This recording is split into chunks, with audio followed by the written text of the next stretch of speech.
सुना है कि हिमालय की पर्वत श्रृंखलाओं पर ऐसे ऐसे साधु और संत रहते हैं जो कई हजार सालों से जिंदा हैं। बर्फ से ढके पहाड़ों में वह निर्वस्त्र होकर घूमते रहते हैं। अग्नि, जल, वायु या फिर बर्फ जैसी चीजों का उनके ऊपर कोई असर नहीं होता है। कठोर तप करके उन्होंने ऐसी ऐसी सिद्धियां प्राप्त कर ली हैं जहां पर प्रकृति के नियम भी उनके सामने ध्वस्त हो जाते हैं। आखिर इसके पीछे का रहस्य क्या है? क्यों प्रकृति के नियम उन पर काम नहीं करते हैं?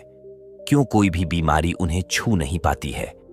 आज की इस कहानी के माध्यम से हम उन योगियों की दिनचर्या, उनके खान पान और उनके योग अभ्यास के बारे में जानेंगे जो किसी को भी लंबी उम्र और निरोगी काया प्रदान कर सकते हैं। तो चलिए कहानी शुरू करते हैं। बचपन से ही श्याम सन्यासी प्रवृत्ति का था। जब वह पैदा हुआ था तो पंडित ने भी उसकी कुंडली देख देखकर यही बताया था कि यह बच्चा बड़ा होकर कोई साधु बनेगा। स्वाभाविक रूप से श्याम के माता पिता को यह बात अच्छी नहीं लगी। कौन माता पिता अपने बच्चे को साधु के रूप में देखना चाहता है? इसीलिए उसके माता पिता अक्सर उसे सन्यासियों से दूर रखने की अपनी पूरी कोशिश करते थे। जब भी कोई साधु उनके घर पर भिक्षा मांगने के लिए आता तो वह उसे बाहर भी नहीं आने देते थे। उन्हें ऐसा लगता था कि श्याम कहीं सन्यासी से प्रभावित होकर हमें बिना बताए छोड़कर ना चला जाए। लेकिन बाहर से बंदिशें लगाने से मन कभी कैद हुआ है क्या? क्योंकि मन की प्रवृत्ति ऐसी ही होती है।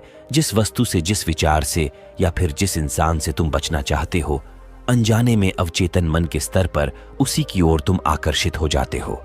इसीलिए माता पिता की तमाम बंदिशों के बावजूद श्याम का मन सन्यासियों की तरफ खींचा चला जाता था। एक बार बचपन में जब श्याम अपने माता पिता के साथ हरिद्वार घूमने के लिए गया हुआ था तो उसकी नजर तमाम सन्यासियों पर पड़ी। अपने माता पिता की नजरों से बचकर वह एक सन्यासी के पास पहुंचा। बूढ़े सन्यासी ने जब नासमझ बच्चे के हाथ में फल देखे तो उनके मन में उस बच्चे के प्रति प्रेम और करुणा पैदा होने लगी। वह सन्यासी श्याम को अपने पास बिठाकर उसे खीर, पूरी और हलवा खिलाने लगे। श्याम को भी यह भोजन बहुत स्वादिष्ट लग रहा था। गर्म गर्म पड़िया नारियल और किशमिश वाली खीर, हलवा। इसी बीच श्याम के माता पिता श्याम को ढूंढते हुए उस सन्यासी की कुटिया तक आ पहुंचे। जब श्याम की मां ने श्याम को सन्यासी के पास बैठे हुए देखा तो वह गुस्से से आग बबूला हो गई। उन्होंने यह भी ना सोचा कि सन्यासी तो उस बच्चे से प्रेम वार्तालाप कर रहे हैं। गुस्से में इंसान सही और गलत की समझ खो बैठता है। जब नाश मनुज पर छाता है तो पहले विवेक मर जाता है। श्याम की मां ने उस सन्यासी को जली कटी सुनानी शुरू कर दी। आसपास के तमाम लोग सुन रहे थे, उस सन्यासी के शिष्य तक सुन रहे थे। श्याम की मां गुस्से से लाल होकर उस सन्यासी से बोल रही थी कि तू मेरे बच्चे को समझा बुझाकर यहां पर फुसला कर ले आया है। मेरे बच्चे को लालच देकर फुसलाकर यहां से ले जाना चाहता है। तुझे तो कठोर कारावास होना चाहिए, फांसी की सजा होनी चाहिए। तुझे श्याम की मां इस बात से परेशान थी कि उसका बच्चा एक सन्यासी के पास पहुंच गया है। कहीं उसके मन में सन्यासी बनने की इच्छा प्रकट हो गई तो वो क्या करेंगी? अगर पंडित की भविष्यवाणी सच हो गई तो वह अपने बेटे के बिना बिल्कुल अकेली रह जाएगी। आसपास की भीड़ ने श्याम की मां को समझाने की कोशिश की। उनको बताया कि सन्यासी कोई ऐसे वैसे आदमी नहीं है, वो बहुत सालों से यहां पर आश्रम चला रहे हैं। जब श्याम की मां अपने बेटे का हाथ पकड़कर वहां से ले जा रही थी तो उस सन्यासी ने बड़े प्रेम और करुणा से एक बात कही। उन्होंने कहा कि बहन जी, आपका बच्चा बहुत गुणी है, वही होगा जो लिखा हुआ है। तुम अपने पास वायु को कैद नहीं कर सकती। जो बच्चा लाखों लोगों के रास्ते का दीपक बनकर पैदा हुआ है, उसको तुम सिर्फ एक कमरे को रोशन करने के लिए नहीं रख सकती। ये बात जितनी जल्दी समझ जाओ उतना अच्छा होगा, उतना कम कष्ट होगा। श्याम की मां सन्यासी की बातें समझ रही थी। उन्हें पता था कि सन्यासी किस तरफ इशारा कर रहे हैं। खैर, घटना आ ही गई हो गई। समय अपनी रफ्तार से चलता रहा और अब श्याम बड़ा हो चुका था। उसने एक कॉलेज में एडमिशन ले लिया था। योग, आध्यात्म और मनोविज्ञान के बारे में पढ़ाई कर रहा था। कॉलेज की तरफ से उसे एक प्रोजेक्ट पूरा करने के लिए मिला। प्रोजेक्ट का टॉपिक यही था कि लंबी उम्र वाले स्वस्थ लोगों की दिनचर्या, उनका खान पान और उनके बारे में पूरी जानकारी इकट्ठी करके लानी है और कॉलेज में जमा करनी है। श्याम उन सन्यासियों की खोज में निकल पड़ा जो कई सालों से स्वस्थ जीवन जी रहे थे। बूढ़े होने के बाद भी उनके शरीर में एक चपलता थी। दृष्टि, कान और बाकी सारी इंद्रियां जिनकी ठीक प्रकार से काम कर रही थी। कई सन्यासी तो उसे ऐसे मिले जो 100 साल को पार कर चुके थे और पूरी तरह से स्वस्थ थे।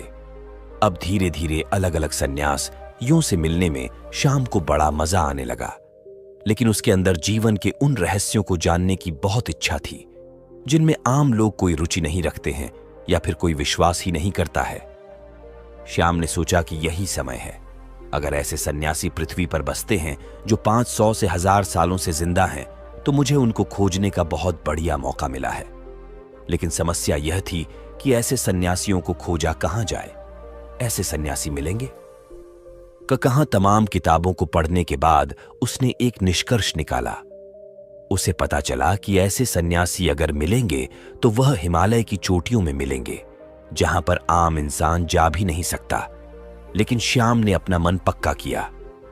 श्याम ने पूरा संकल्प ले लिया था कि चाहे रास्ता कितना भी कठिन क्यों ना हो, वह हिमालय की उन दुर्गम चोटियों तक, उन गुफाओं तक जरूर पहुंचेगा और अपने माता पिता को बिना बताए वह हिमालय की उन चोटियों की तरफ निकल पड़ा। युवावस्था के दिन थे, गर्म खून था, किसी चीज का कोई डर नहीं था और सबसे बड़ी बात, श्याम का भाग्य था जो उसे खींचकर उन योगियों के पास लेकर जा रहा था। उसने उन पहाड़ों को चढ़ने के लिए पूरी तैयारी कर ली थी। सर्दियों के मोटे मोटे कपड़े ले लिए थे, रास्ते के लिए खाना पीना इकट्ठा कर लिया था। जंगली जानवरों से बचने के लिए उसने हथियार भी अपने पास रखा था और अपने साथ वह एक टॉर्च भी लिए था, ताकि कि रात में भी वह जल्द से जल्द यात्रा कर सके, उसकी यात्रा में कोई बाधा ना रहे।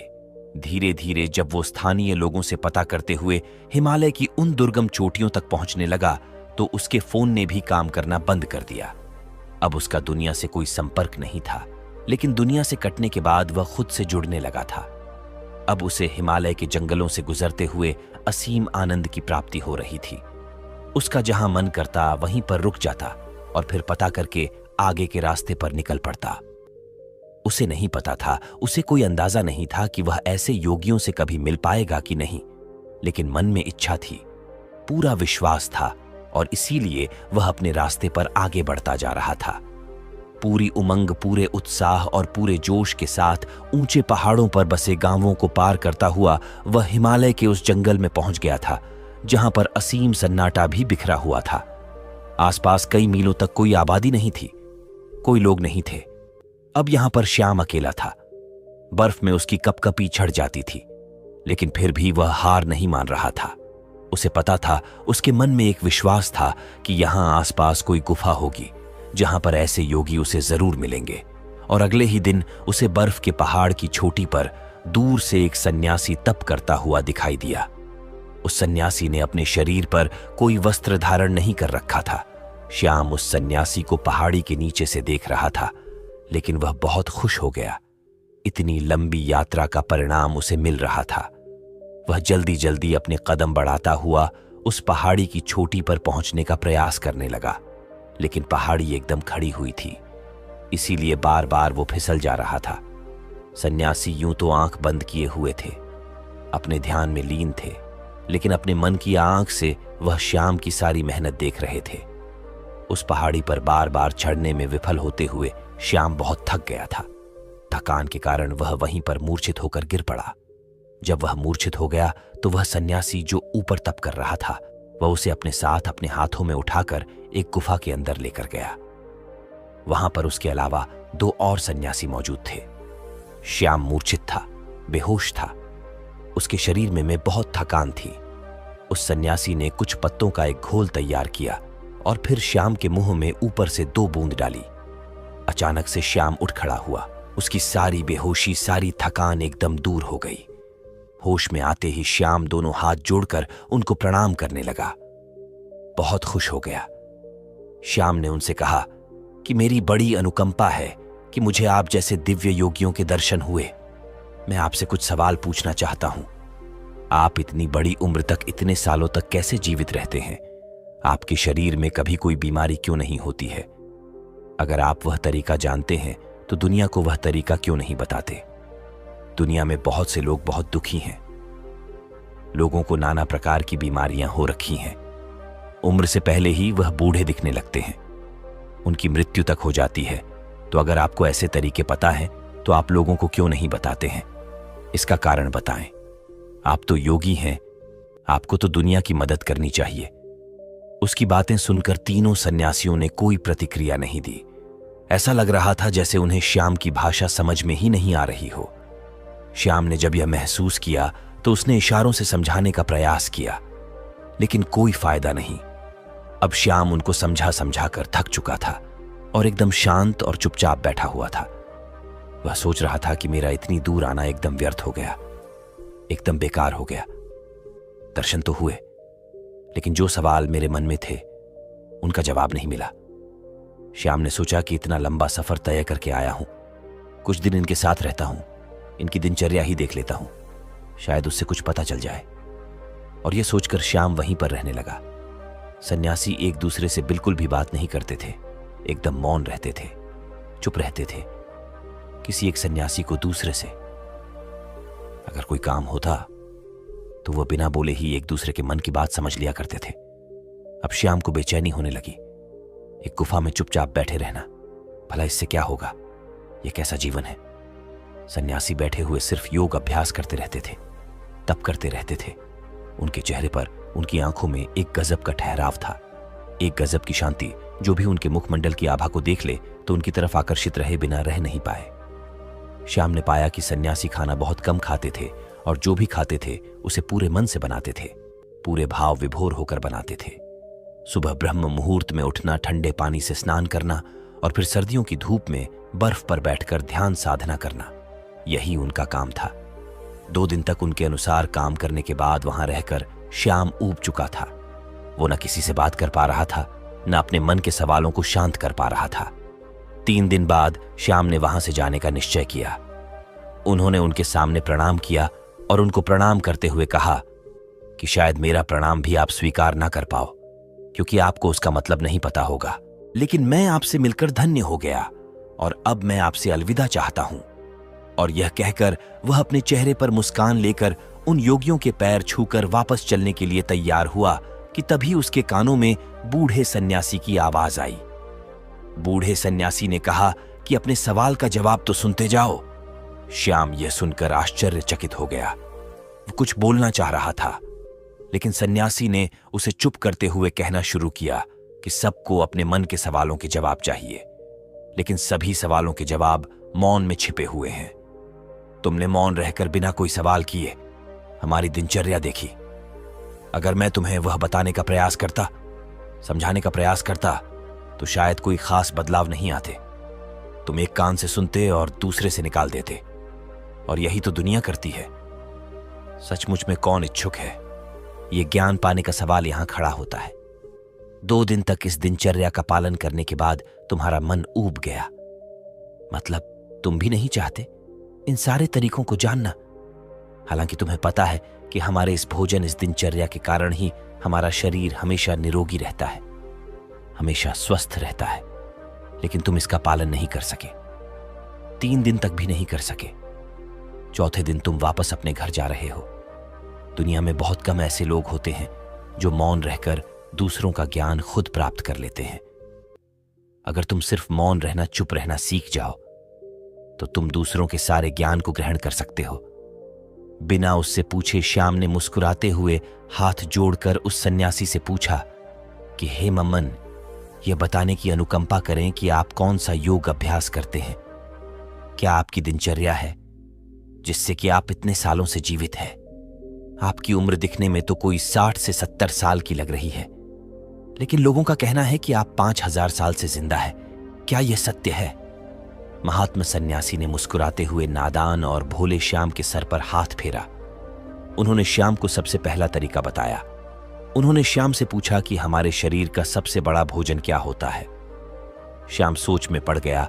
उसे कोई जवाब नहीं मिला तो सन्यासी ने उसे बताया कि हवा हमारे शरीर के लिए सबसे बड़ा भोजन होता है।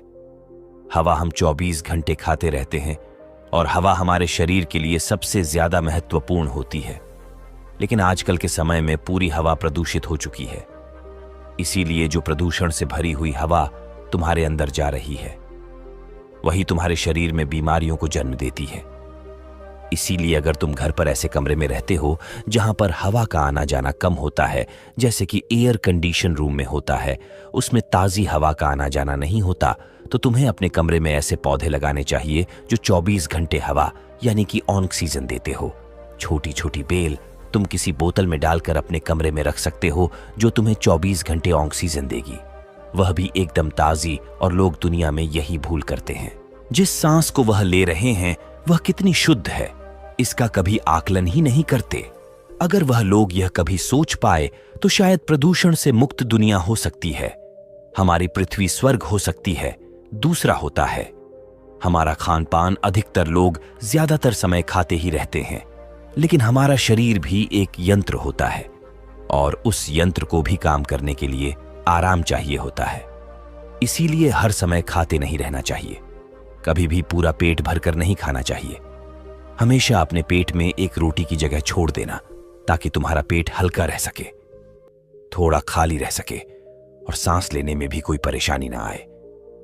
तीसरा तरीका होता है हमारी दिनचर्या। सही तरह की दिनचर्या में तुम्हारा योग अभ्यास, शारीरिक व्यायाम, प्राणायाम। अगर तुम दिनचर्या के रूप में इन्हें कर रहे हो तो तुम्हारे शरीर में कभी भी कोई बीमारी आ ही नहीं सकती। लेकिन हम सिर्फ बहाने ढूंढते हैं। हम कुछ काम करना नहीं चाहते, हमें सारी चीजें बैठे बैठे चाहिए और शरीर को जितना आराम दोगे वह उतना ही खराब, उतना ही बेकार हो जाएगा। इसीलिए शरीर से हमेशा काम लेते रहो, आलस्य पैदा मत होने दो। दिनचर्या, हवा और खान पान, इन तीनों को तुम दुनिया में रहते हुए कैसे सुधार सकते हो, इस पर विचार करना शुरू करो। तभी तुम्हारा जीवन बदलेगा और तभी तुम दूसरे लोगों को भी जागरूक कर पाओगे। लेकिन तुम्हारी बात सुनेंगे कौन कौन लोग? बाजार के स्वादिष्ट व्यंजन छोड़कर प्रकृति से सीधे प्राप्त होने वाली फल, सब्जियां या पत्तियां खाने के इच्छुक हैं। लोग तो वही खाना चाहते हैं जो उनकी इंद्रियों को आराम पहुंचाता है, जो उनको स्वाद देता है।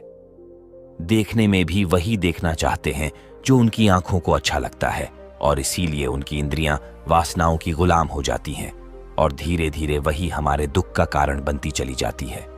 इसीलिए जिस काम में भी तुम्हें ऊब हो रही हो उस काम से बचने का प्रयास मत करो, उसी काम को पूरे मजे से करने का अभ्यास करो। फिर तुम्हारी इंद्रियां आजाद हो जाएंगी और उसके बाद तुम्हारा मन भी एकदम खाली हो जाएगा, वह भी एकदम आजाद हो जाएगा। फिर उसके अंदर वो भावनाएं पैदा होंगी जिसे हम समाधि कहते हैं, जो आनंद की चरम सीमा होती है। और ये कहकर श्याम के सर पर हाथ रखकर उसे आशीर्वाद देते हुए उन्होंने उसे वहां से रवाना कर दिया। तो दोस्तों, कैसी लगी ये कहानी आपको? कमेंट सेक्शन में जरूर बताना, और अच्छी लगी हो तो इस चैनल को सब्सक्राइब करके नोटिफिकेशन बेल को जरूर प्रेस कर देना। तो मिलते हैं अगली कहानी में, तब तक के लिए अपना ख्याल रखिएगा। धन्यवाद।